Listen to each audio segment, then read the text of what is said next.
As you are aware, there is a great deal of modification that we can do with reports.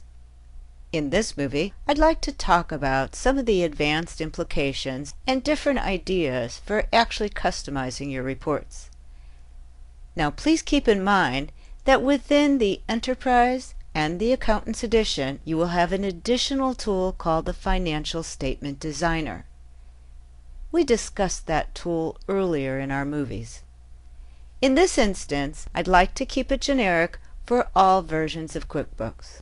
Let's open the Profit and Loss. When I open the Profit and Loss, I can, of course, sort all of my information by columns. This allows me to quickly switch to a year, and then again back to quarters or months.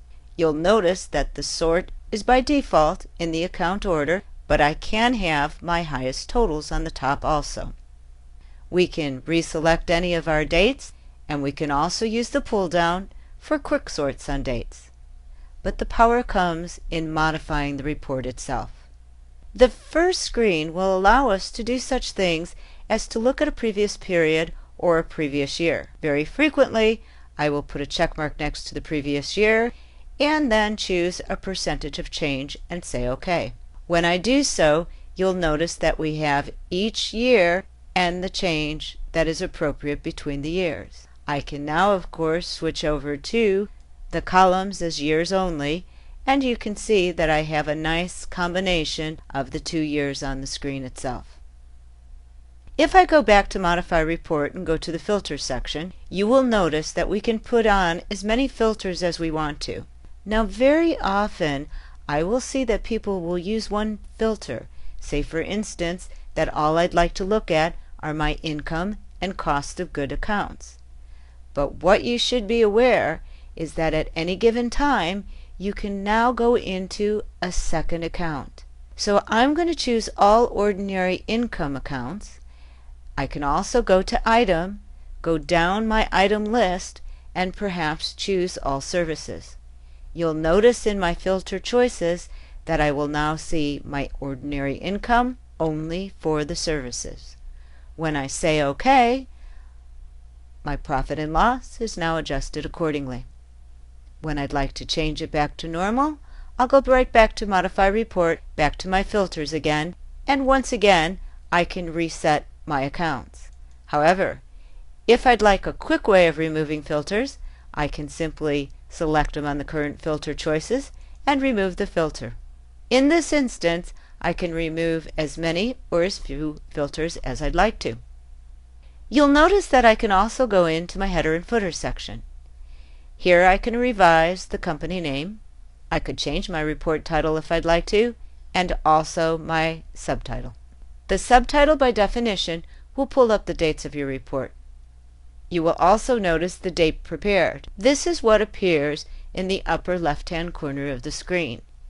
Very often, I will like to remove this information when I know I'm going to export it to a program such as Excel.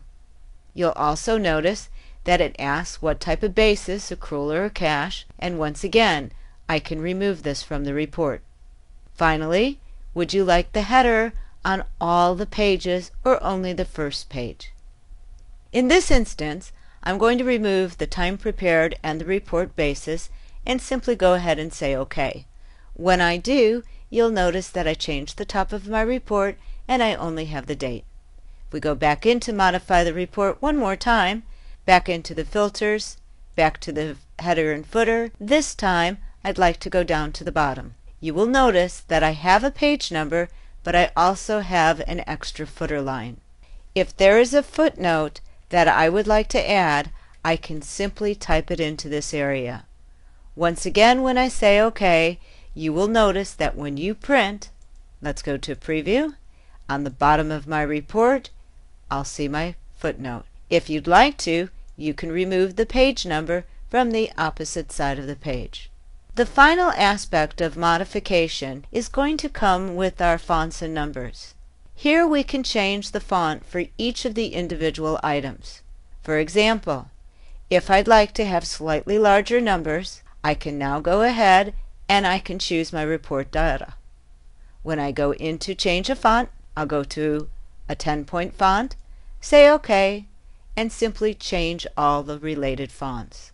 When I'm finished and say OK, you will now notice that I have nice large numbers on the screen. This comes in very handy when you're printing reports that get pretty tiny on the font. The modification combinations are almost endless. There is quite a bit that you can do with QuickBooks when you get the hang of it. Make sure you play around. Play with the filters, look at what you can turn on and what you can turn off, and those of you with the Accountants or the Enterprise Edition, please remember, with the Financial Designer, you can go even further into customizing your actual report.